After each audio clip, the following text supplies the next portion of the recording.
Hi giraffes! Now then, we're on chapter 7 and it's about to get exciting. Grandma gets the medicine. Grandma sat hunched in her chair by the window. The wicked little eyes followed George closely as he crossed the room towards her. You're late, she snapped. I don't think I am, Grandma. Don't interrupt me in the middle of a sentence, she shouted. But you'd finished your sentence, Grandma. There you go again, she cried, always interrupting and arguing. You really are a tiresome little boy. What's the time? It's exactly 11 o'clock, Grandma. You're lying as usual. Stop talking so much and give me my medicine. Shake the bottle first and then pour it into the spoon and make sure the whole spoonful. Are you going to gulp it all in one go? George asked her, or will you sip it? What I do is none of your business, the old woman said. Now fill the spoon. As George removed the cork and began very slowly to pour the thick brown stuff into the spoon, he couldn't help thinking back upon all the mad and marvellous things that had gone into making of this crazy stuff. The shaving soap, the hair remover, the dandruff cure, the automatic washing powder machine powder, the flea powder for the dogs, the shoe polish, the black pepper, the horseradish sauce, and all the rest of them, not to mention the powerful animal pills and powders and liquids, and the brown paint. Open your mouth wide, Grandma, he said, and I'll pop it in. The older hag opened her small wrinkly mouth, showing disgusting pale brown teeth. Here we go, George cried out. Swallow it down. He pushed the spoon well into her mouth and tipped the mixture down her throat. Then he stepped back and watched for the result. It was worth watching. Grandma yelled, "Owie!" and her whole body shot up with a whoosh into the air. It was exactly as though someone had pushed an electric wire through the underneath of her chair and switched on the current. Up she went like a jack-in-a-box. And she didn't come down. She just stayed there, suspended in mid-air, about 2 feet up in a sitting position. But rigid now, frozen, quivering, the eyes bulging, the hair standing up on end. Is something wrong, Grandma? George asked her politely. Are you all right? Suspended up there in space, the old girl was beyond speaking. The shock that George's marvellous medicine had given her must have been tremendous. You'd have thought she'd swallowed a red-hot poker the way she took off from that chair. Then down she came again with a plop back into her seat. Call the fire brigade, she shouted suddenly. My stomach's on fire. It's just the medicine, Grandma, George said. It's good, strong stuff. Fire, the old woman yelled. Fire in the basement. Get a bucket, man the hoses, do something quick. Cool it, Grandma, George said, but he got a bit of a shock when he saw the smoke coming out of her mouth and out of her nostrils. Clouds of black smoke were coming out of her nose and blowing around the room. By golly, you really are on fire, Grandma, George said. Of course I'm on fire, she yelled. I'll be burning to a crisp. I'll be fried to a frazzle. I'll be boiled like a beetroot. George ran into the kitchen and came back with a jug of water. Open your mouth, Grandma, he cried. He could hardly see her for all the smoke, but he managed to pour half a jugful down her throat. A sizzling sound, the kind you get if you hold a frying pan under a cold tap, came from the deep down in Grandma's stomach. The old hag bucked and shied and snorted. She gasped and gurgled. Spouts of water came shooting out of her, and the smoke cleared away. The fire's out, George announced proudly. You'll be all right now, Grandma. All right, she yelled. Who's all right? There's Jackie jumpers in my tummy. There's squigglers in my belly. There's bangers in my bottom. She began bouncing up and down on the chair. Quite obviously, she was not very comfortable. You'll find it's doing you a lot of good, that medicine, Grandma, George said. Good, she screamed. Doing me good? It's killing me. Then she began to bulge. She was swelling. She was puffing all over. Someone was pumping her up. That's how it looked. She's going to explode. Her face was turning purple to green. But wait, she had a puncture somewhere. George could hear a hiss of air escaping. She stopped swelling. She was going down.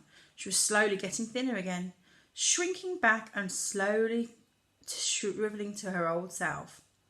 How's things, Grandma? George asked. No answer. Then a funny thing happened.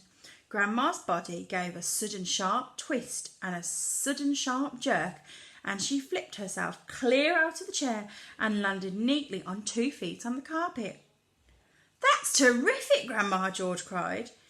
You haven't stood up like that for years. Look at you. You're standing up all on your own and you're not even using your stick. Grandma didn't even hear him. The frozen, pop-eyed look was back on her again now. She was miles away in another world. Marvellous medicine, George told himself. And you see there, she's all blown up.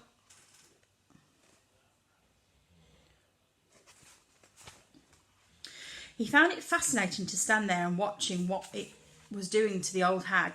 What next, he wondered. And there she is, all thin again, look. He's still holding his jug. He soon found out. Suddenly, she began to grow. It was quite slow at first, just a very gradual inching upwards. Up, up, up, inch by inch, getting taller and taller. About an inch every few seconds. And in the beginning, George didn't notice. But when she'd passed the 5'6" mark and it was going on up towards being 6 foot tall, George gave a jump and shouted, "Hey, Grandma, you're growing! You're growing up! Hang on, Grandma, you better stop now or you'll hit the ceiling." But Grandma didn't stop. It was a truly fantastic sight, this ancient, scrawny old woman getting taller and taller, longer and longer, thinner and thinner, as though she were a piece of elastic being pulled up towards invisible hands. When the top of her head actually touched the ceiling, George thought, she's bound to stop. Can we see? Look how tall she is now compared to George.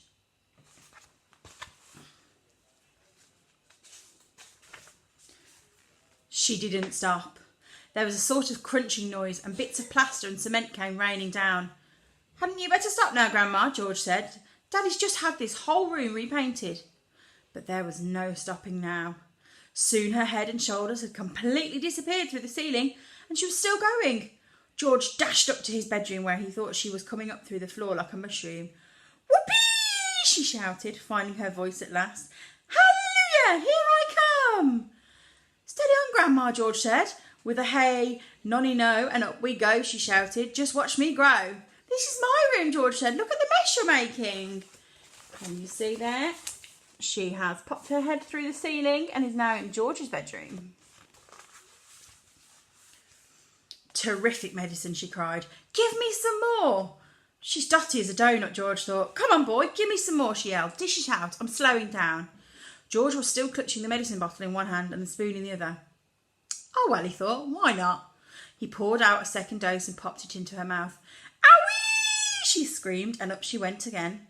Her feet were still on the floor downstairs in the living room, but her head was moving quickly towards the ceiling of the bedroom.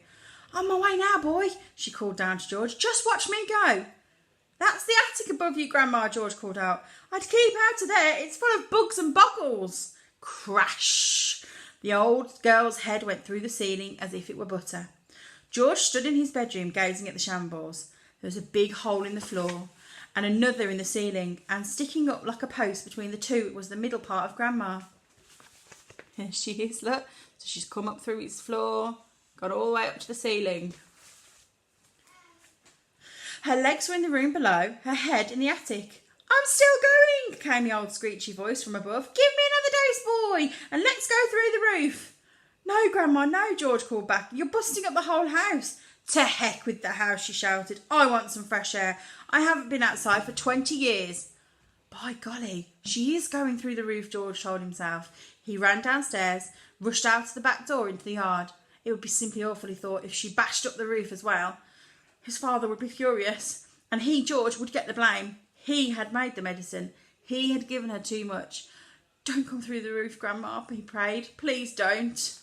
There he is, look, hoping that she doesn't come through the roof. Can you see? Still got the medicine in his hand.